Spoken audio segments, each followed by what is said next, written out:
നടി ആക്രമിക്കപ്പെട്ട കേസിൽ ദിലീപിനെ വെറുതെ വിട്ട വിധിയിൽ വേറിട്ട നിരീക്ഷണവുമായി സംവിധായകൻ സനൽകുമാർ ശശിധരൻ.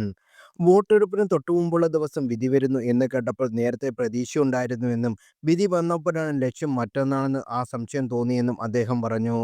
വിധിയെക്കുറിച്ചുള്ള ചർച്ചകൾ ഒറ്റ ദിവസമായി ഒതുക്കാൻ വേണ്ടിയാണ് തിരഞ്ഞെടുപ്പിന്റെ തലേന്ന് വിധി വന്നത് എന്ന് സംവിധായകൻ സംശയം പ്രകടിപ്പിച്ചു.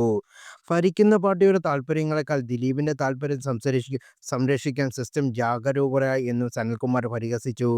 കോടതിയിൽ പോരാട്ടം നടത്തുമ്പോൾ തന്നെ ജനങ്ങൾ അഭിമുഖീകരിക്കുകയാണ് വേണ്ടതെന്നും അദ്ദേഹം പറഞ്ഞു. സനൽകുമാർ ശശിധരന്റെ ഫേസ്ബുക്ക് വായിക്കാം.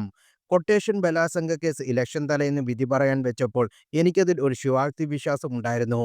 കുറ്റവാളി ആരായാലും മുഖം നോക്കാതെ നടപടിയെടുക്കും എന്ന് ഇടതുപക്ഷ നയത്തിന്റെ വീമ്പുമായി ഒരു സുപ്രധാന ഇലക്ഷൻ സർക്കാർ സമീപിക്കും എന്ന് ഞാൻ കരുതി.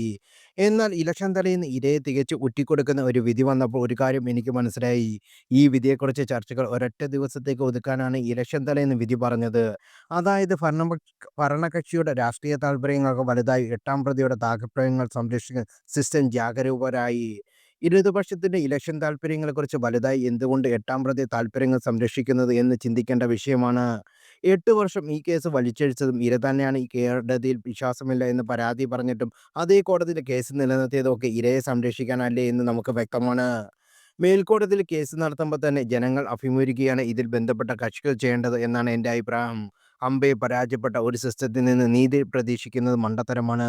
ക്രിമിനലുകളും മാന്യന്മാരെയൊക്കെ സമൂഹത്തിൽ നിയന്ത്രിക്കുന്ന സ്ഥിതി ഒഴിവാക്കാൻ കാര്യങ്ങൾ അറിയാവുന്നവർ ജനത്തോട് തുറന്ന് സംസാരിക്കണം.